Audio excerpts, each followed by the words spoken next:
Good afternoon, everyone, and welcome to the session of the 2020 Postal History Symposium, sponsored by the American Philatelic Society, the American Philatelic Research Library, the Smithsonian National Postal Museum, and this year the United States Philatelic Classics Society. I am Susan Smith, the Winton N. Blunt Research Chair at the National Postal Museum. Our presenter for this afternoon session will be Anthony Gallagher. He will be presenting the British Colonial Post Office Controversy, a letter from constitutional origins of the American Revolution.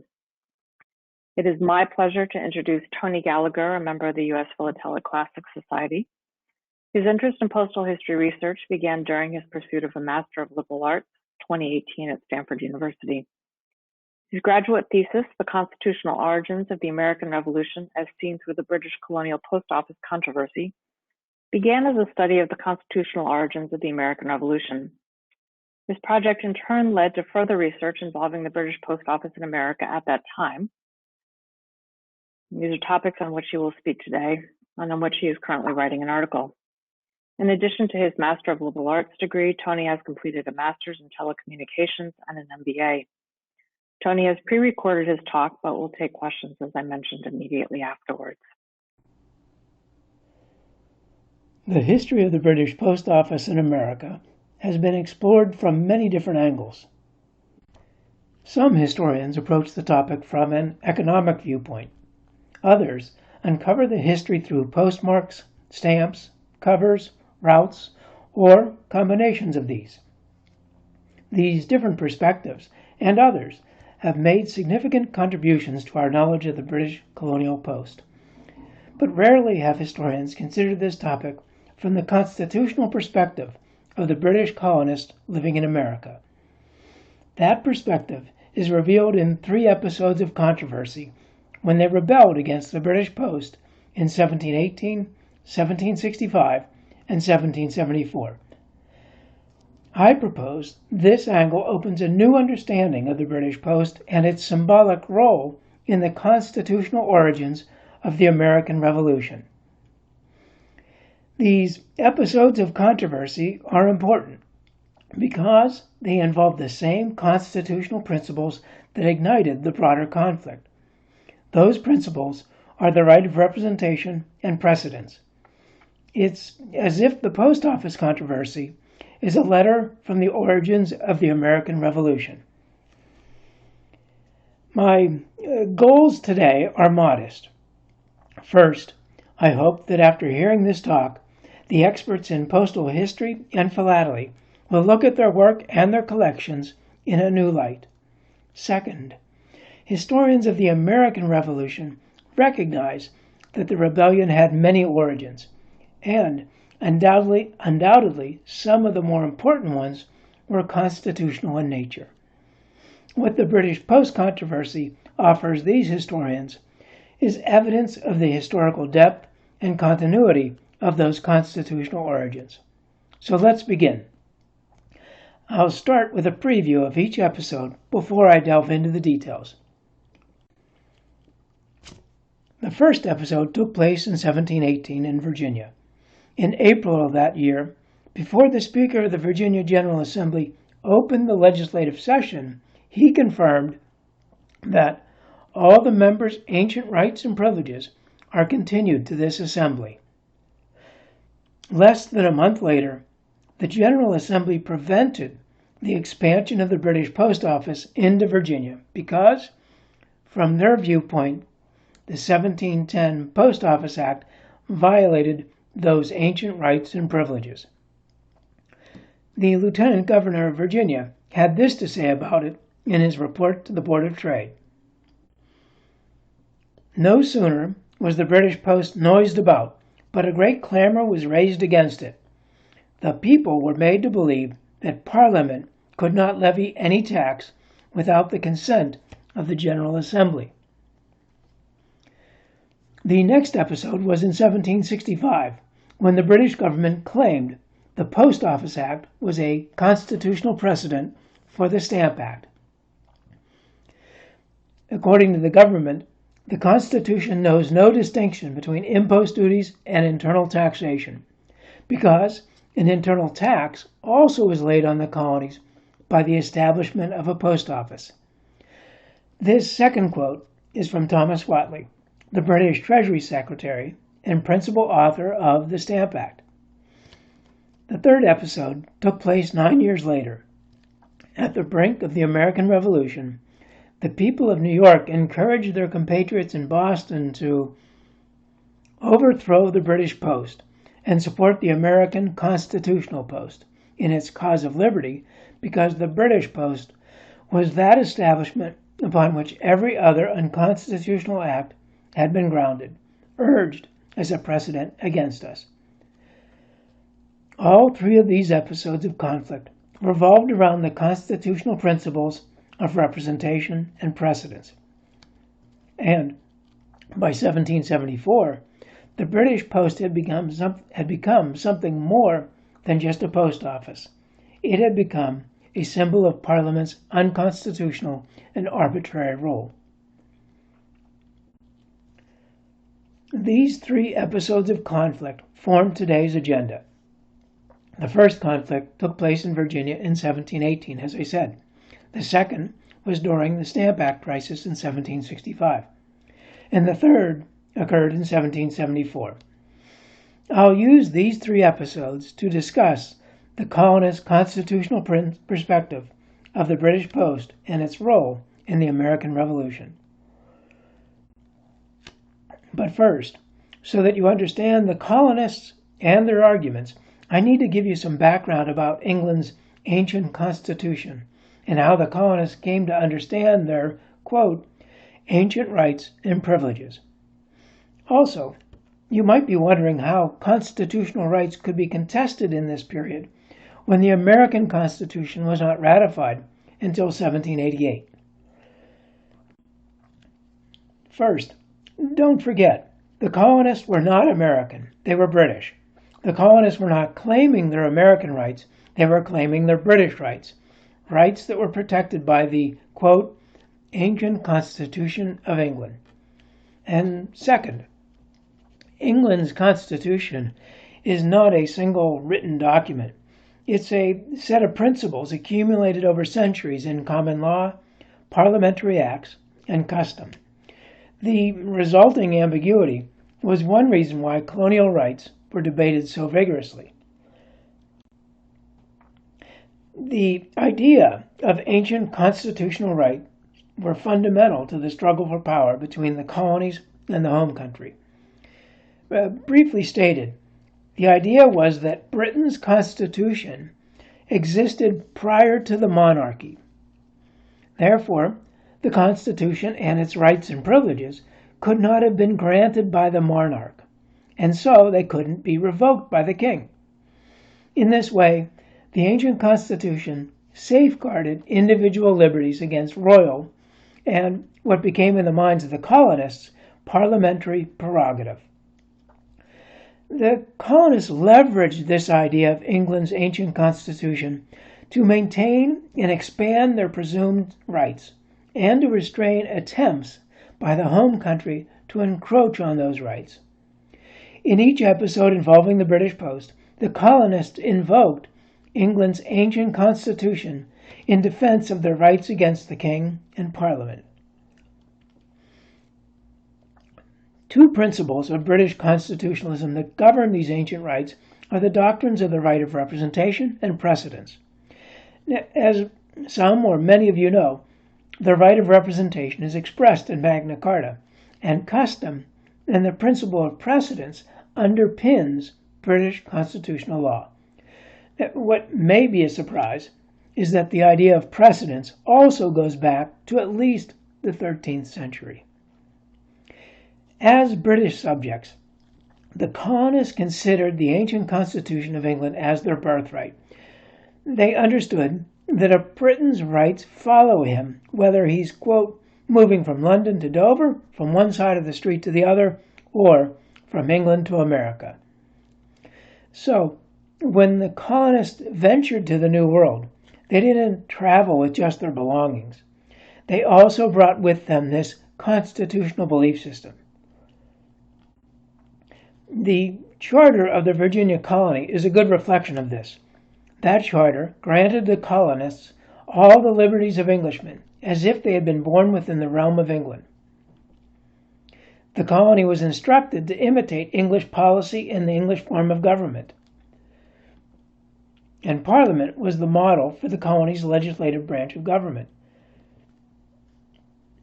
Members of the lower house would represent the people of the colony. What this meant was that English common law and the ancient Constitution of England would preside in Virginia. In their first session in 1619, the Virginia Assembly passed laws that governed economic, social, and religious life.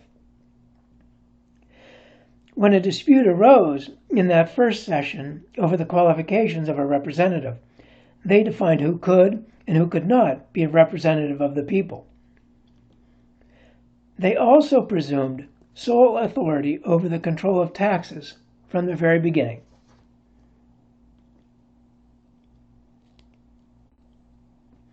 Throughout the 17th century, the colony defended its presumed right to be taxed by only its elected representatives. The 1652 Declaration, addressed to Oliver Cromwell, is typical.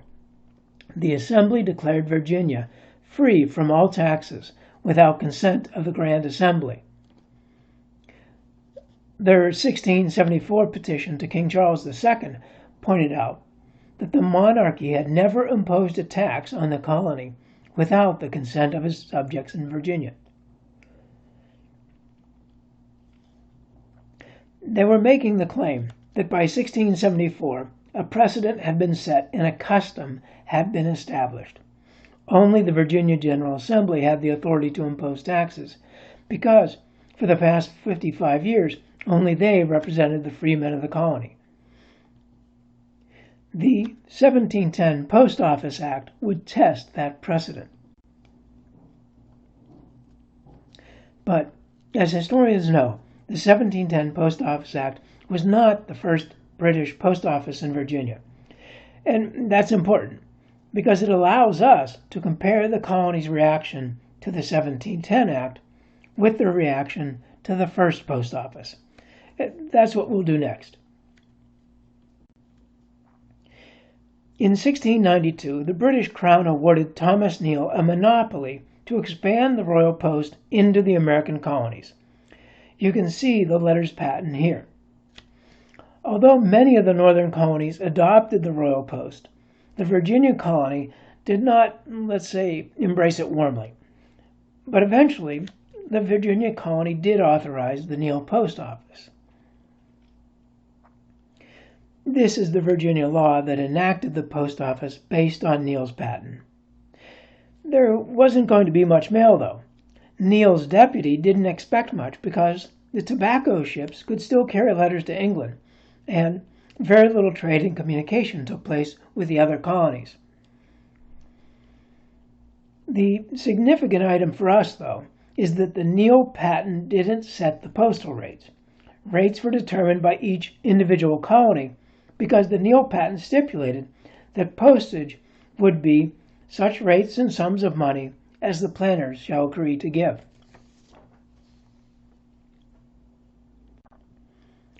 Then, in 1710, Parliament passed the Post Office Act. That law assumed control over pretty much all the postal operations throughout the Crown's dominions. It replaced all the terms negotiated between the colonies and Neal's deputies. It also put postmasters' routes, etc., under the control of the Postmaster General in London. Parliament's project to expand the British post into Virginia certainly didn't go as planned. As soon as it was noised about, 3 towns lodged complaints with the Assembly against the post. They accused it of losing letters and keeping letters that should have been delivered. In May 1718, the Assembly passed legislation that prevented the post from operating in Virginia. Governor Spotswood confirmed as much when he wrote his superiors to say that the legislation prevented the British Post Act from being executed in Virginia. This is the record of the May 6th meeting of the General Assembly. They were discussing the grievances from the 3 towns, Prince George, New Kent, and James City.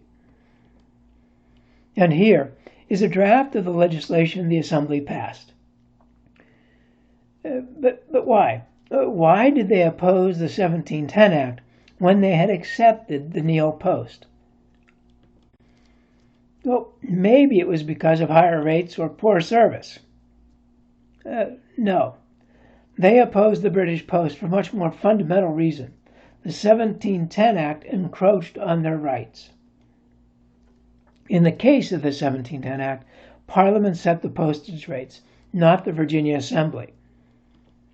And the actual first sentence of the Act confirmed postage was a tax the General Assembly had not approved. Postal profits would finance general government expenses and service the debt incurred from the War of Spanish Succession. In fact, the 1710 Act states that Parliament expected the British Post to generate a profit of £700 per week. The grievance about poor service was just a pretext, a way to stop the British Post while avoiding a constitutional argument with Parliament. Spotswood's letter to the Board of Trade captures the issue. Think about the context I presented a moment ago. How the colonists believed that their rights and liberties were a birthright, protected by England's ancient constitution. How that birthright traveled with them to the New World. And how, throughout the 17th century, the colony defended its presumed right to be taxed by only its elected representatives. The colony rebelled because they understood postage to be a tax. In their minds, Parliament and the 1710 Act encroached on their right of representation. The colony believed that Parliament did not represent them, therefore, Parliament couldn't levy a tax upon the colony. And this right of taxation had been established through precedents. Now, even if postage rates had been the same and the service was satisfactory, the General Assembly would have objected to the 1710 Act.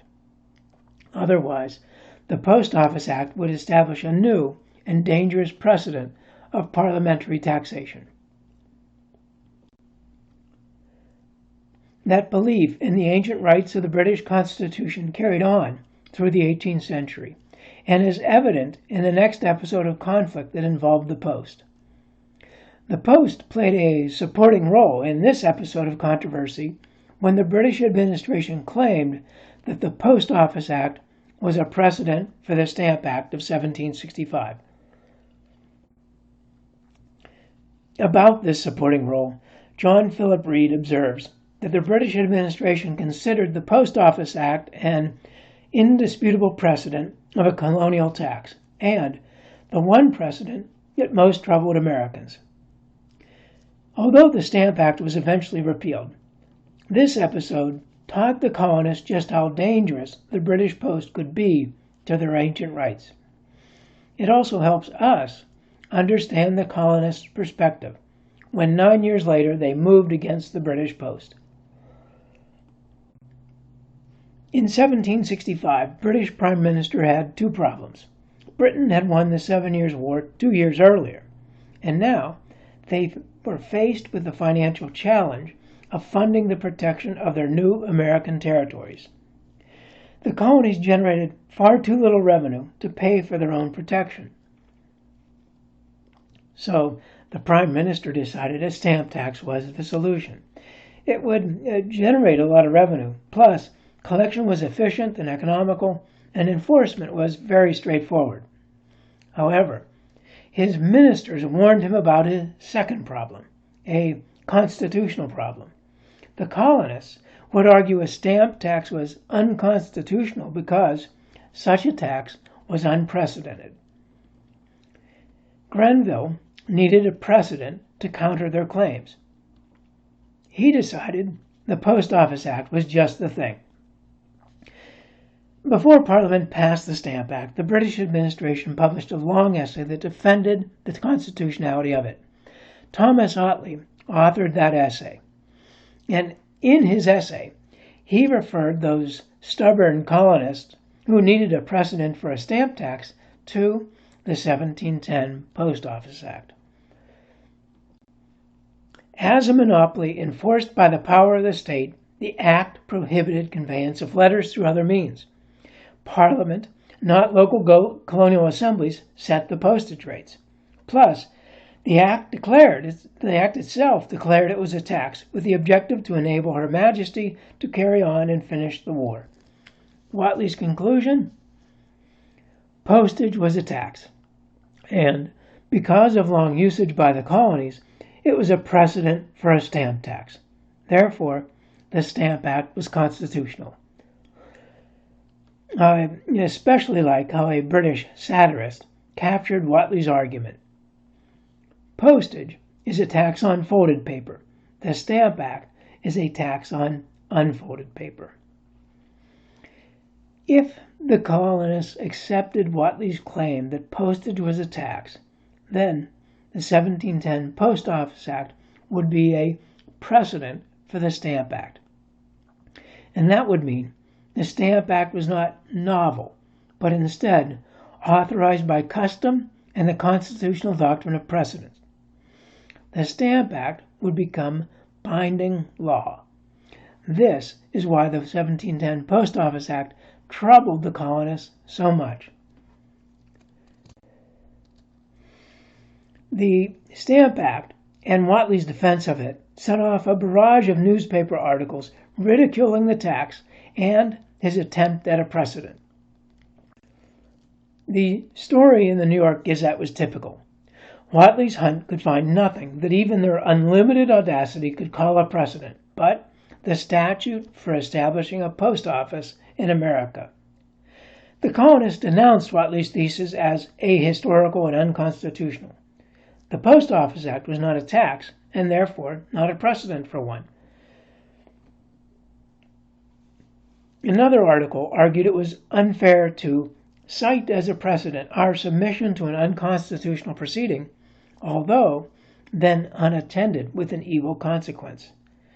The colonists argued that postage was not a tax, but a fee for services rendered, and the Post Office Act itself was just a commercial regulation, a type of legislative authority the colonists had long ago conceded to Parliament. The British Post was simply a commercial service adopted for its convenience. For example, James Otis, the famous member of the Sons of Liberty, wrote that the British Post could not be a precedent for the Stamp Act because it wasn't a tax, but a convenience of trade and commerce. In the broadside, The Constitutional Quran, you can hear the echo of the Virginia Assembly's objections. No Englishman can be taxed, but by his own consent, given either by himself or his representatives. The colonists' ancient rights had been repeatedly allowed by the Crown. The colonists of 1765 were not aware of the 1718 conflict with the British Post, and yet their objections were the same. Neither could accept the British Post if it took the form of a tax. This echo of the Virginia Assembly's constitutional objections shows that these were not momentary ad hoc claims or manipulated propaganda. Instead, this echo demonstrates the deep historical origins of the constitutional mindset of the colonists. In a figurative call to arms, the author of the Constitutional Quran eviscerated colonists who did nothing to oppose the Stamp Act, for he who sat quietly deserves to be a slave. The author of this broadside was another member of the Sons of Liberty. His name was William Goddard, the same William Goddard that 9 years later would call again on his fellow colonists to revolt against British tyranny and that symbol of Parliament's unconstitutional and arbitrary rule, the British Post Office. Now we'll move on to the final episode in 1774, just before hostilities broke out between Britain and her colonies in America. In February of that year, William Goddard was on his way from Baltimore to the northern colonies. The purpose of his journey was to persuade the colonies to replace the British post because it was unconstitutional. To emphasize that fact, he promoted his replacement as the constitutional post. Goddard's constitutional post would require cooperation amongst the colonies, and although there was no federal government that could organize a pan-colonial effort or fund its formation, principal towns at this time had committees of correspondence. These committees had been coordinating actions and sharing information amongst the colonies for some time. So, from February to July 74, Goddard rode from town to town, canvassing the committees to support his plan via a subscription system. The records of this journey shed light on the colonist perspective of the British post, as well as the British government only months before the outbreak of war. By the way, the January 31st letter shown here is from the Secretary of the British Post, Anthony Todd, to Benjamin Franklin. That letter informed Franklin that he was fired. The first leg of Goddard's journey took him to Philadelphia, New York, Newport, New Haven, then on to New London, Norwich, and Providence. Goddard met with the Boston Committee in mid-March 74. He brought with him letters of support from the committees of the other towns. The New York letter encouraged Boston to support Goddard's constitutional post because the British post was that establishment upon which every other unconstitutional act had been grounded. New York, Providence, and Newport would support Goddard's plan if the town of Boston concurred. At the Boston meetings, Goddard's proposal was discussed and a subcommittee formed to gauge the interest of merchants. Goddard and Samuel Adams, the chairman of the Boston Committee of Correspondence, met with prominent merchants on the practicality of a subscription-based post office. Also, the committee sent a letter in reply to the New York Committee. That letter assured them that the Boston merchants would support Goddard's plan and asked the New York Committee to encourage the Southern colonists to do the same. Goddard left Boston with a letter from the committee addressed to the towns of Marblehead, Salem, Newburyport, and Portsmouth. That letter asked the northern towns to support the plan for a constitutional post because the British post was established by the British Parliament to raise a revenue from us without our consent, and, in the times of the Stamp Act, pleaded as a precedent against us. This letter of support echoes the same issues expressed by colonists in 1765, 1718, and even 1619.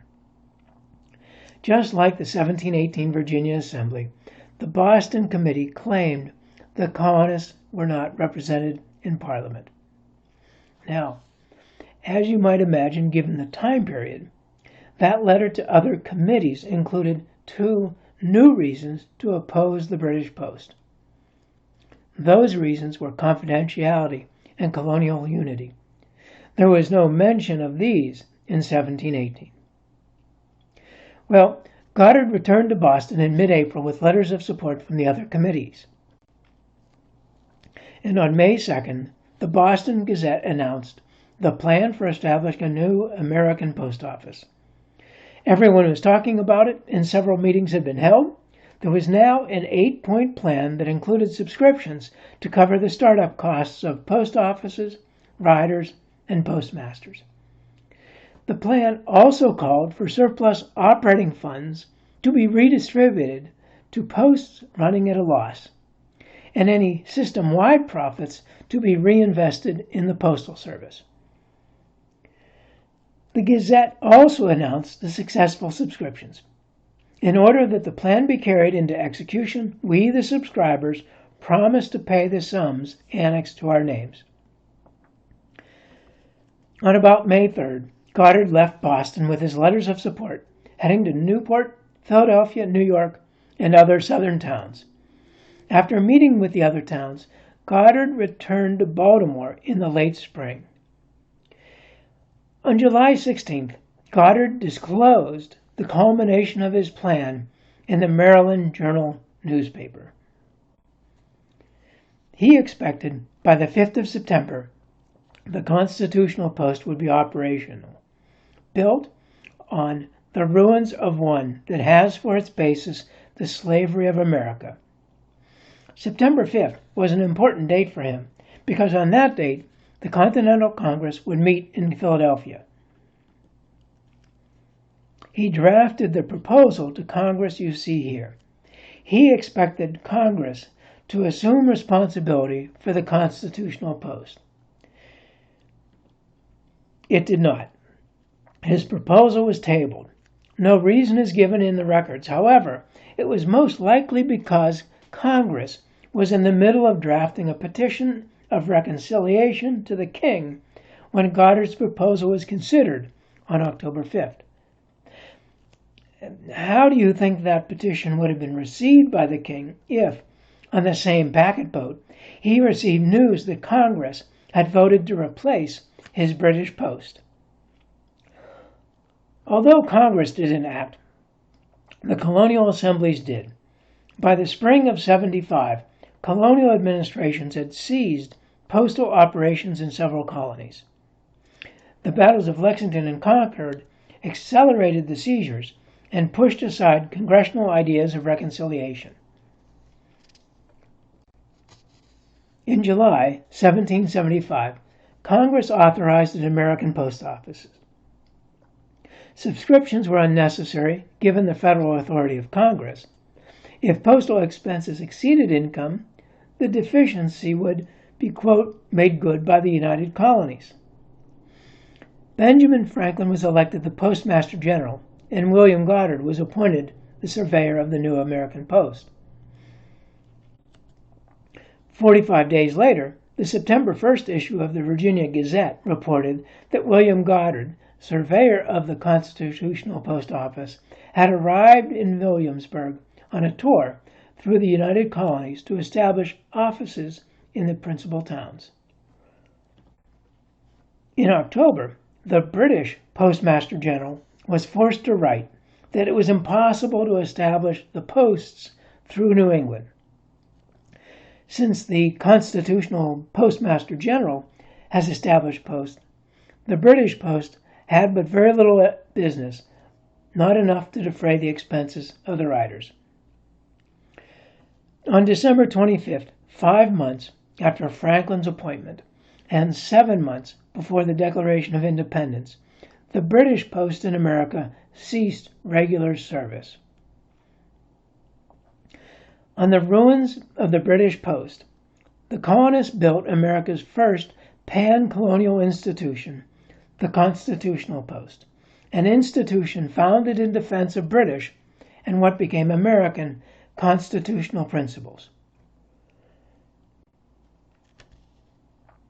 In 1718, the Virginia colony opposed the 1710 British Post Act because the people's representatives, the General Assembly, had not authorized what was clearly to them a tax.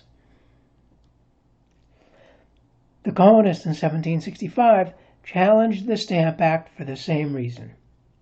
They also objected to the British administration's claim that the post office, a commercial service adopted for its convenience, was a precedent for a stamp tax. By 1774, the British Post had become more than just a commercial service. It had become the symbol of Parliament's unconstitutional and arbitrary rule. This, quote, open violation of Magna Carta must be dethroned and replaced with an American constitutional post. From 1718 to 1774, economic circumstances changed. Political actors came and went. Relations between the colonies and the home country waxed and waned. What did not change was the colonists' perspective of their ancient rights and liberties. Therefore, when they perceived the British Post encroached on those rights, they rebelled against it, just as they did in the broader controversy. In closing, let me say that this combination of constitutional history with postal history is seldom the topic of academic scholarship. My hope is that this longitudinal study contributes to both fields. For historians of the American Revolution, the post office controversy demonstrates the deep historical constitutional origins of that rebellion. And by seeing these episodes of conflict side by side, perhaps postal historians have gained another viewpoint from which to continue their valuable contributions to the field of early American history.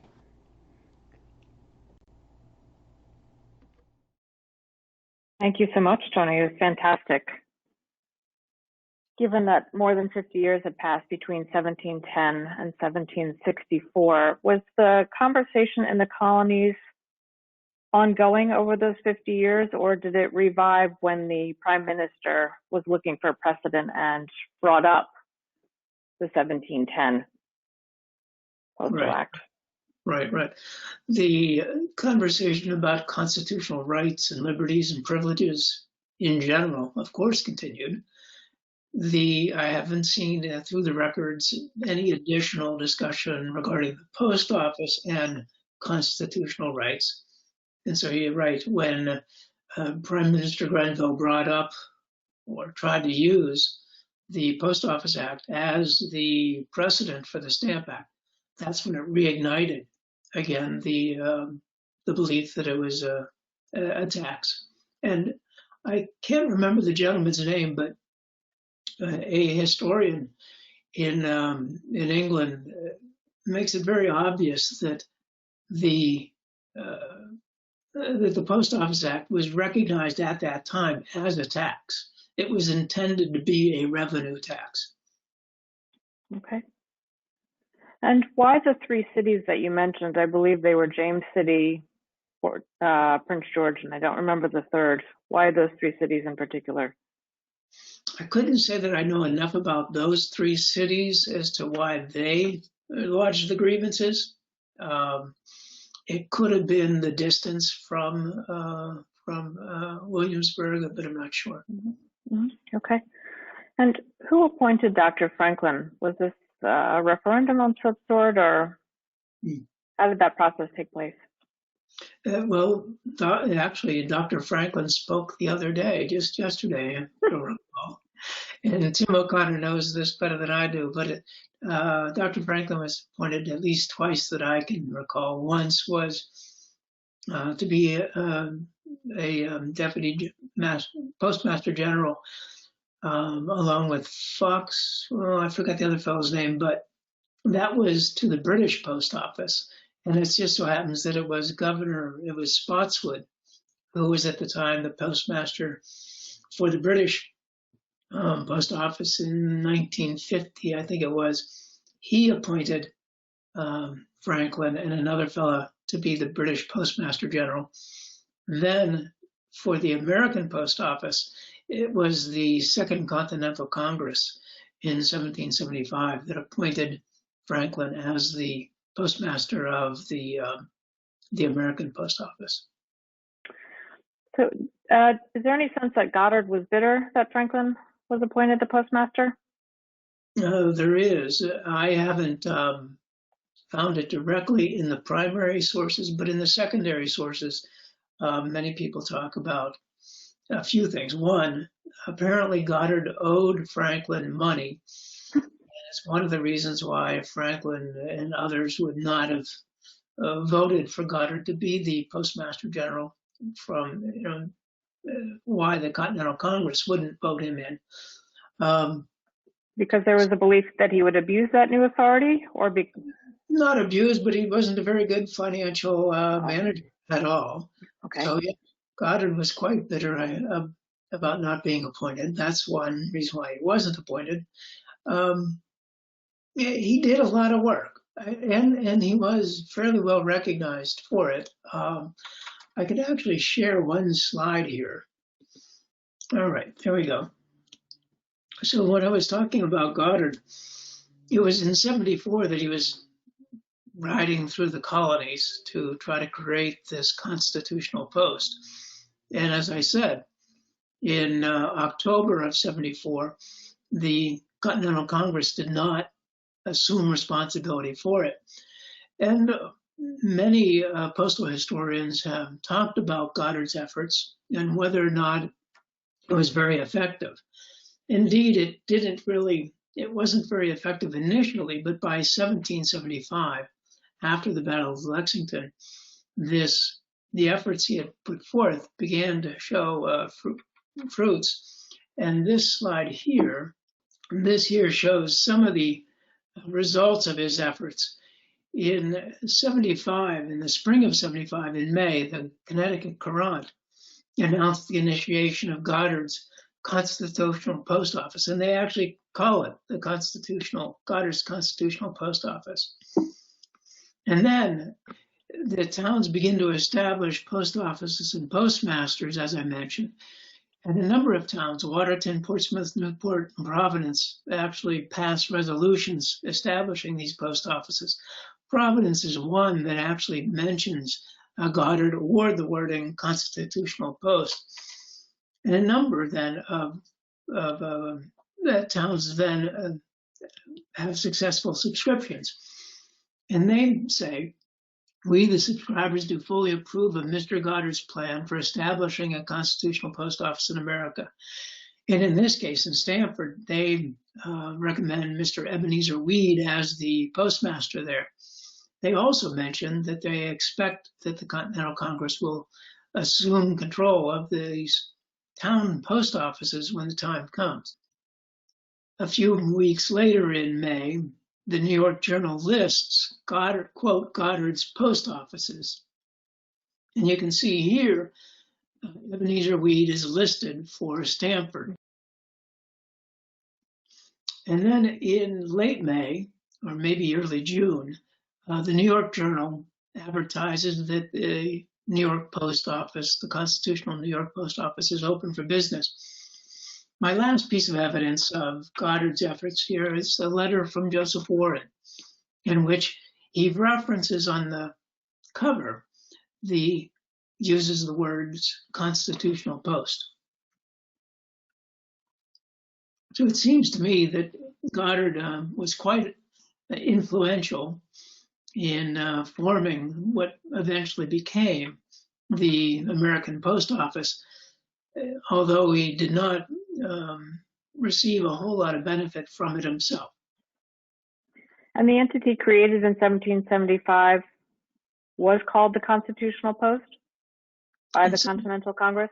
No, it did not. No, they did not use that words in their resolution. It was just the American Post Office. The American Post Office. Okay. And do you happen to know if there were any constitutional or American post offices in Maryland? In Maryland, actually in Maryland is where Goddard would be based. And I do believe his name is listed for the Baltimore Constitutional Post. Do you have a good book to read or recommend that covers this period and these subjects? I mentioned one author who is a fabulous and very well-respected author, John Philip Reed. He has a 4-volume set on the constitutional history of America and early British history. Do you know how one would be able to determine whether a letter was sent through the Constitutional Post or the British Post for the late 1775 period? Right. Excellent point. So July 26th, 1775 is when the Second Continental Congress authorized the American Post. I don't know of any markings that would be that would indicate one or the other. And I think it would be more Mark Schwartz and Tim O'Connor who would know those much better than I would. I haven't really followed the markings much. Mm-hmm. And one of the purposes of this last slide was just to indicate that even if you see one particular mark of a letter on a cover, say May 1775. Is that a British post office mark, or is that a quote constitutional post office mark? It's difficult to tell, from what I understand. After October 1775, I would think it would be primarily, American post offices marks. But again, that would be Tim and Mark and others who would know this better than I do. Did you come across any personal letters that address some of these debates and discussions between some of these leading figures in this story? Not so much personal letters, but more letters between committees, committees of correspondence, and then also the minutes and the record books from the committees. Okay. Somebody has written in that there's another source to recommend, Post Office Facilities, parentheses, Constitutional Post by John Williams. It's available online. You could take a look for that. For other sources also, once I complete my article and publish that, you'll see many footnotes with many sources for the individual. That would be wonderful. I'm not sure what this comment is in relation to. It's difficult sometimes to follow the questions and keep them in track with the discussion. For distinguishing in 1775 on the covers, I gather the rate markings are key. The King's Post went sterling in April. Provisionals used penny weights and grains or local currency. Congressional used penny weights, grains.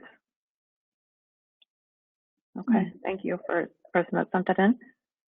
Also, apparently there were a slew of hand stamps issued by the British General Post Office in early 1775, and those are the King's Post. And one or two, I guess, of those hand stamps, not clear, became Revolutionary Posts. Well, thank you so much, Tony. I greatly appreciate your talk and your answering these questions here today. Again, thank you very much for your presentation. That is the conclusion of this particular session. Again, we want to thank you for attendance and ask that you join us on behalf of the 2020 Postal History Symposium, the American Philatelic Society, the American Philatelic Research Library, the National Postal Museum, and the United States Philatelic Classics in thanking Tony Gallagher.